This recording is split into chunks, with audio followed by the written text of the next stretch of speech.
IT company है, तो इसको डेफिनेटली फ़ायदा होगा सारे वर्टिकल्स में। और यहाँ मैं एक चीज़ और हाईलाइट करना चाहूँगा कि ये जो TCS ने आज जो है सबसे बड़ी प्राइवेट कंपनी में मार्केट कैप अचीव करने का जो एक रिकॉर्ड हासिल किया है या पहली बार बनी है, तो इसका ये एक चेंजिंग ट्रेंड का इंडिकेशन हो सकता है कि अब सर्विसेज कितनी इंपॉर्टेंट हो गई और कितनी साइजेबल हो गई इंडियन मार्केट में। अगर आप हिस्ट्री देखें तो 15 साल पहले कोई सोच नहीं सकता था कि सर्विसेज की कोई कंपनी जो है वो लार्जेस्ट मार्केट कैप वाली कंपनी, लिस्टेड कंपनी हो सकती है, जबकि आज ऐसा हुआ है और ये शो कर रहा है और आपको दिख भी रहा है कि आज टोटल मार्केट कैप में या अगर हम कहें कि मैन्युफैक्चरिंग में या टोटल GDP के अंदर अगर आप सोचें तो सर्विसेज का हिस्सा जो है बढ़कर के अभी 55% से भी ऊपर चला गया है और मैन्युफैक्चरिंग कहीं 24-25% के आसपास रह गया। तो ये ग्रोइंग क्लाउड है सर्विसेज का और ये भी इंडिकेट करता है कि हम काफ़ी मैच्योर और काफ़ी एडवांस इकोनॉमीज है, क्योंकि बहुत एडवांस और मैच्योर इकोनॉमीज में ही जो है वो सर्विसेज का हिस्सा 50% से ज़्यादा होता है। क्या वो एक थीम रह सकती है 2012 में जहाँ पर आपको होपफुली बेटर रिटर्न्स मिले? डेफिनेटली आप देखेंगे तो मैन्युफैक्चरिंग के मुकाबले सर्विसेज सेक्टर के स्टॉक्स ने जो है वो ज़्यादा बेहतर प्रदर्शन किया है और वो अगर जहाँ गिरे भी हैं तो कम गिरे हैं। लेकिन जी साथ ही रिलायंस पर शर्मा जी फिर आपका क्या रवैया होगा, क्योंकि यहाँ पर हम देख रहे हैं स्टॉक जिस तरह से टूटा है, सबसे ज्यादा हताश शायद इसी शेयर ने किया होगा।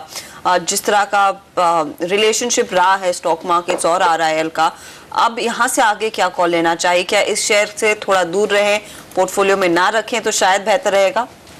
नहीं, ऐसा नहीं अर्शदा, देखो यहाँ भी एक कैच है कि रिलायंस मार्केट के साथ गिर रहा है और दूसरा ये कह सकते हैं कि मार्केट रिलायंस के कारण भी गिर रहा है। उसका कारण ये हो सकता है कि आपने देखा होगा पास्ट में जब भी FII फ्लो ज़्यादा आए या यूं कहें कि पैसा मार्केट में आया तो उसका काफ़ी बड़ा एक हिस्सा जो है रिलायंस के अंदर लगा है। और अगर अब पैसा लोग विड्रॉ कर रहे हैं या उनको पैसा चाहिए और निकालना है तो रिलायंस में से ही मैक्सिमम निकल रहा है। इसलिए डेस्पाइट के फंडामेंटल्स रिलायंस के इतने वीक नहीं हो रहे हैं, लेकिन आपको एनकैश करने के लिए रिलायंस से बड़ा शेयर जो है, रिलायंस से बढ़िया शेयर जो है लिक्विडेशन के लिए कोई नहीं मिलेगा। जहाँ लिक्विडिटी है इजीली आप एग्जिट हो सकते हो और आपको बड़ा पैसा मिलता है, तो वो एक रीजन हो सकता है। फंडामेंटली हो सकता है रिलायंस इस लेवल से नीचे जाने के लिए उसके लिए जगह नहीं है, लेकिन टेक्निकली या प्रैक्टिकली अगर आपको पैसा चाहिए और आपका पैसा रिलायंस में लगा हुआ है, अगर एज एलोकेशन भी आपका रिलायंस में ज्यादा है किसी भी फंड का या इंस्टीट्यूशन का, तो उसको निकालने के लिए भी रिलायंस से पैसा निकालना पड़ेगा और उसके कारण रिलायंस के ऊपर दबाव बढ़ेगा। देखिए कुछ और स्टॉक्स शर्मा साहब, उस पर आपकी राय लेना चाहूँगा और ये सारे के सारे सरकारी कंपनियों के शेयर हैं।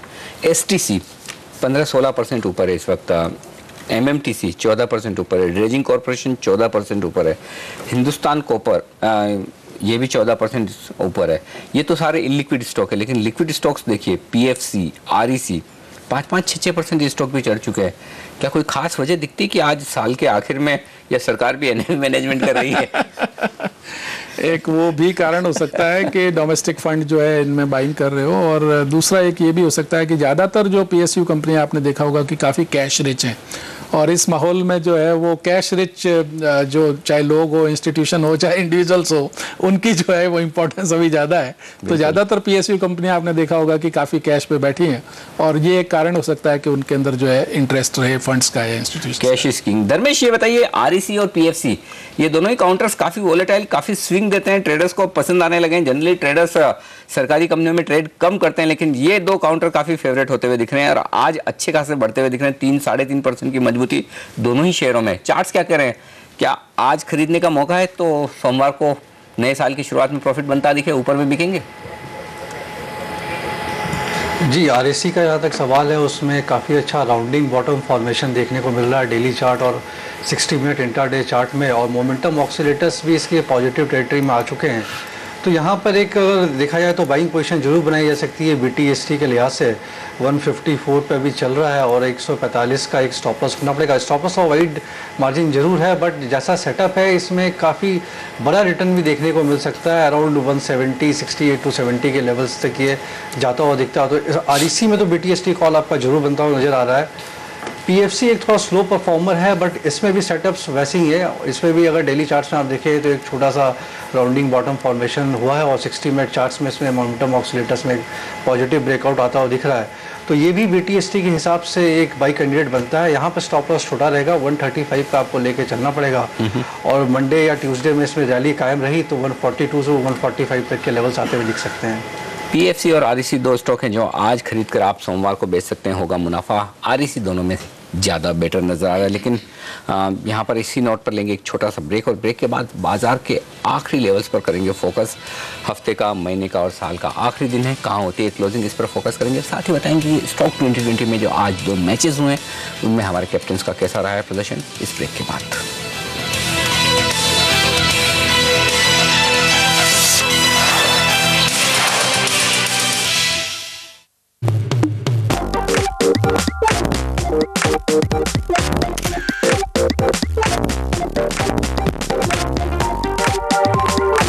New Nokia Lumia 800. The amazing every day. पलट दो बारिश का असर। वेदरकोट ऑल गार्ड एक्सटीरियर पेंट, इसमें है सिलिकॉन जो दीवार पर पानी टिकने ना दे। Truly durable. .com presents Stocks of the Day.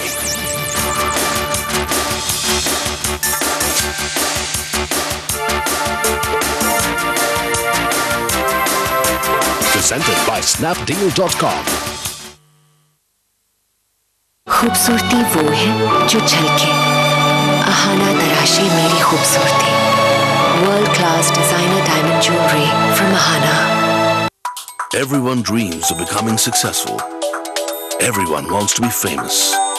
Everyone wants to be recognized for making a change and creating a difference in people's lives. UTI Mutual Fund and CNBC TV 18 present the Financial Advisor Awards 2011, powered by ICRA. Here's your chance to get recognized as India's most trusted financial advisor. Nominate yourself today. Presenting sponsor UTI Mutual Fund. Mutual fund investments are subject to market risk. Read the offer document carefully before investing. Powered by ICRA. Partner Exchange MCX Stock Exchange, India's new stock exchange. Technology partner Miles Software Solutions for Financial Services. हर family की पहली choice, aeroplane extra long basmati rice. सुस्त्राम क्यों है परेशान, एक तरीका है आसान, रात को गोली करे काम, सुबह पेट को मिले आराम। शारंगधर सुख सारकवटी, चूरन को भैया राम राम।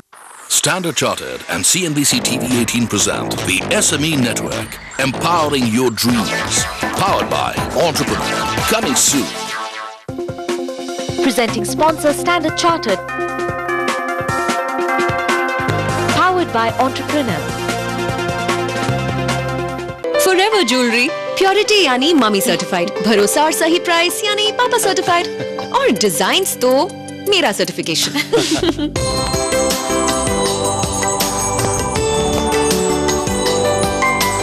समझो ससुराल का भी सर्टिफिकेशन मिल ही गया। Forever jewellery.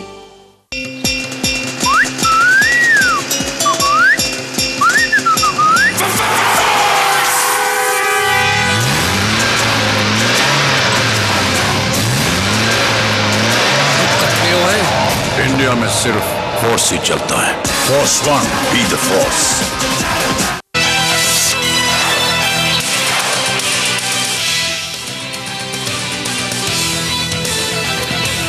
आखिरी कुछ मिनटों की ट्रेडिंग बची है इस साल की, और उससे पहले देख लेते हैं कि आज स्टॉक 2020 में हमारे कैप्टन्स का प्रदर्शन कैसा रहा है।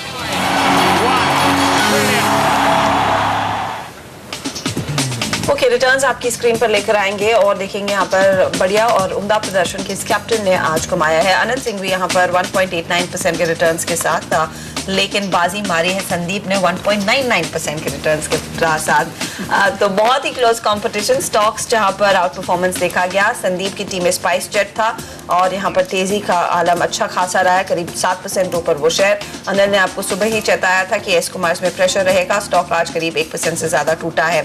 हेमंत की टीम में IFCI ये भी एक टॉप लूजर के तौर पर उभर कर आया है, और रोहित ने दाव लगाया था कि जेट एयरवेज आज फिसलेगा और यही चाल देखने को मिली है, करीब 1% से ज्यादा की गिरावट यहाँ पर देखने को मिली है। तो ये है फिलहाल आज के दिन हमारे 2020 के कैप्टन्स का प्रदर्शन और जो बढ़िया परफॉर्मर्स। स्पाइस जेट पर ही अगर आप धर्मेश एक कॉल दे सके, 7% की आज तेजी। दूसरी तरफ जेट एयरवेज जो काफी ज्यादा टूटा, ये क्या सिर्फ एक इंडिविजुअल मूव है स्पाइस के लिए?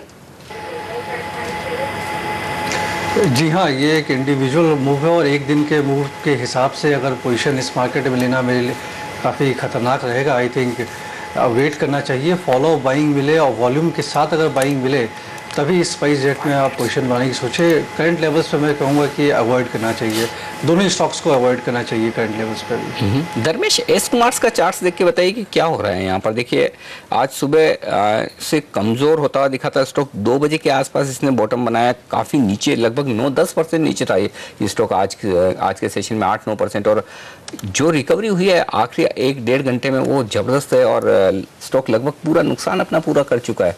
क्या कह रहे हैं चार्ट्स? देखिए एस्कुमास के चार्ट्स तो काफ़ी वीक है और कल इसमें काफ़ी ह्यूज वॉल्यूम, भारी वॉल्यूम के साथ इसमें सेलिंग देखने को मिली थी। आज भी इसमें अगर आप देखें तो अभी आधे 2 घंटे के पहले तक इसमें सेलिंग ही हो रहा था और वॉल्यूम्स भी सेलिंग में डिसेंट थे। अभी एक इसमें जरूर फॉलो बाइंग आई है, थोड़ा वॉल्यूम भी रहा है, बट अगर ओवरऑल स्ट्रक्चर देखें तो एक इलिक्विड काउंटर है ये, काफ़ी छोटा भाव है इसका 2380 का। और आज जो आप इसमें 42-43 लाख की वॉल्यूम देख रहे हैं, नॉर्मल बेसिस पे इसमें 8-10 लाख भी वॉल्यूम नहीं रहता है। तो ऐसे स्टॉक्स को करंट लेवल्स पर अवॉइड करना चाहिए और जब तक क्लैरिटी ना हो मेरे हिसाब से इसमें ट्रेड नहीं करना चाहिए। ओके, यहाँ पर क्योंकि इस साल का ये आखिरी दिन है और अगला ट्रेड होगा नए साल में, शर्मा जी बताइए वो कौन सा एक स्टॉक होगा जिस पर आप दाव लगाना चाहेंगे 2012 के लिए? देखिए मेरे ख्याल से अगर जैसा हम टारगेट कर रहे हैं कि अप्रैल से जो है वो इंटरेस्ट रेट कटना शुरू हो जाएगी और बैंकिंग स्टॉक्स बहुत ज़्यादा बीटन डाउन भी हो चुके हैं, प्रैक्टिकली मैनेजमेंट इश्यूज बैंकिंग में कुछ होते नहीं है, हाईली रेगुलेटेड इंडस्ट्री है, तो बाकी सारे जो इश्यूज है अकाउंटिंग वगैरह के वो भी सब प्रॉपरली मेंटेन्ड होते हैं। और बहुत सारे बैंकिंग स्टॉक्स में आप देखेंगे कि यील्ड भी जो है एक रीजनेबल लेवल पर आ गई है। जो भी बड़े स्टॉक्स को छोड़ दें अगर SBI, PNB, BOB वगैरह को, तो बाकी सब बैंकों में आपको अच्छी खासी 4%, 5%, 6% तक की यील्ड आने लग गई है।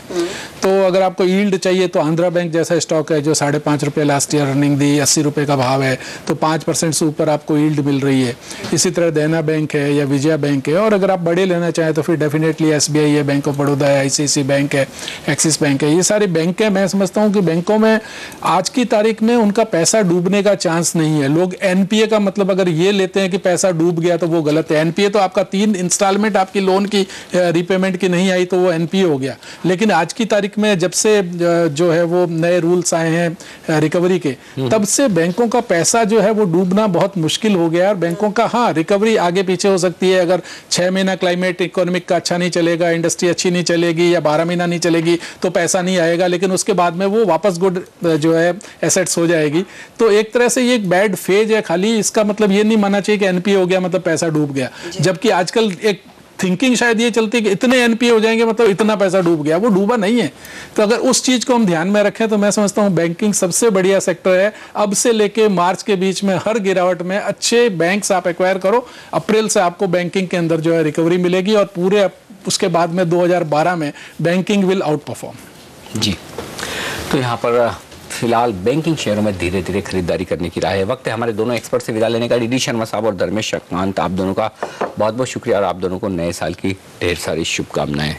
चलिए, साल का आखिरी कारोबारी सेशन और आखिरी 1-1.5 मिनट बचा है बाजार का, देख लेते हैं कि कहाँ पर इस साल पूरे साल भर आपको प्रेशर देखने को मिला है, कहाँ पर आज सिचुएशन थोड़ी सी बेहतर होती हुई नजर आई है। जो कुछ शेयर कमज़ोर होते दिखे उन पर फोकस करेंगे। खासतौर से इस साल कमज़ोरी वाले शेयरों में GTL ग्लोबल टेली 90% ये स्टॉक गिरा है। अलाइड डिजिटल, इस स्टॉक में भी 90% का नुकसान हुआ है। केस ऑयल 88%, तो मिड कैप स्पेस में काफ़ी नुकसान हुआ है कई शेयरों में। खासतौर से दिग्गजों में देखें तो अनिल अंबानी ग्रुप के शेयर काफ़ी तेज़ी से गिरे हैं निफ्टी में। रिलायंस इंफ्रा 60% नीचे रहा है, रिलायंस पावर लगभग 55% और रिलायंस कम्युनिकेशन भी इतना ही लगभग 53% के आसपास की कमजोरी दिखाई है इस स्टॉक ने भी। मेटल शेयरों पर काफ़ी मार पड़ी है। स्टील अथॉरिटी, हिंडाल्को और स्टेरलाइट 50 से 55%, ये तीनों ही मेटल शेयर इस साल फिसले हैं। ट्रेडर्स के पसंदीदा काउंटर्स में JP एसोसिएट 50% नीचे जाकर बंद हुआ है इस साल और बैंकिंग शेयरों में भी जो प्रेशर दिखा है उसमें ICICI bank, axis bank, PNB जैसे स्टॉक 40% नीचे बंद हुए हैं। लेकिन सबसे ज़्यादा प्रेशर जो बाजार पर बना है वो रिलायंस इंडस्ट्रीज़ की तरफ से, जो साल दर साल अगर आप देखें तो 33% के नुकसान के साथ बंद होता हुआ दिखा है। तो ये एक ऐसा स्टॉक है जिससे काफ़ी प्रेशर आता हुआ दिखा है। लेकिन अगर मजबूत शेयरों की बात करें तो निफ्टी में मजबूत शेयरों में हिंदुस्तान यूनिलीवर और ITC यानी कि पूरी तरह से FMCG के ये 2 शेयर ऐसे थे जिन्होंने बाजार को सहारा दिया है। HUL 32% ऊपर बंद हुआ है, ITC 15% ऊपर बंद हुआ है और बाजार इस साल के लिए खत्म होते हुए काफ़ी कमज़ोर क्लोजिंग कही जानी चाहिए जो इस साल बाजार की आती हुई दिख रही है। निफ्टी 4617 पर यहाँ पर बंद होता हुआ लगभग 30 अंकों की कमजोरी के साथ, सेंसेक्स इससे कहीं ज़्यादा कमज़ोर 125 अंकों की कमजोरी। ये है प्रोविजनल क्लोजिंग और फाइनल क्लोजिंग भी शायद इससे बहुत ज़्यादा अलग आती हुई न दिखे, लेकिन मिड कैप शेयर आखिरी आधे 1 घंटे में उभरने में कामयाब रहे हैं और हरे निशान के साथ आज मिड कैप इंडेक्स बंद होने में कामयाब रहा है। तो ये कुछ एक स्टॉक है हर्षद जो आज काफ़ी एक्शन में दिखे हैं। जी हाँ अनिल, और साथ ही क्योंकि हम ईयरली क्लोजिंग देख रहे हैं, देखना भी चाहिए कि भारतीय बाजारों का प्रदर्शन कैसा रहा है अपने ग्लोबल पियर्स के सामने। तो एशिया में भारतीय बाजार वर्स्ट परफॉर्मिंग इंडेक्स रहा, यहाँ पर हमने देखा करीब 24% की गिरावट देखने को मिली है। लेकिन बाकी के मार्केट्स आप देखें वो भी 20-22% टूटे हैं, लेकिन इंडिया में सबसे ज़्यादा सेलिंग प्रेशर देखी गई और साथ ही ब्रिक नेशंस में भी हमने देखा हमारा प्रदर्शन सबसे खराब रहा है। तो शायद ज़्यादा से ज़्यादा यहाँ पर बिकवाली अगर हुई है ग्लोबल पिक्चर में तो यहाँ पर भारतीय बाजारों की ओर से ही अंडर परफॉर्मेंस। तो फाइनली एक कमज़ोर ट्रेडिंग सेशन, कमज़ोर हफ्ता, कमज़ोर महीना और कमज़ोर साल, इस सब का अंत होते हुए उम्मीद करते हैं कि 2012 इससे कहीं बेहतर साल साबित हो और न सिर्फ इक्विटी बल्कि सारी एसेट क्लासेस में इन्वेस्टर्स को भरपूर पैसा बनाने का मौका मिले। नए साल की आपको ढेर सारी शुभकामनाएं। नमस्कार।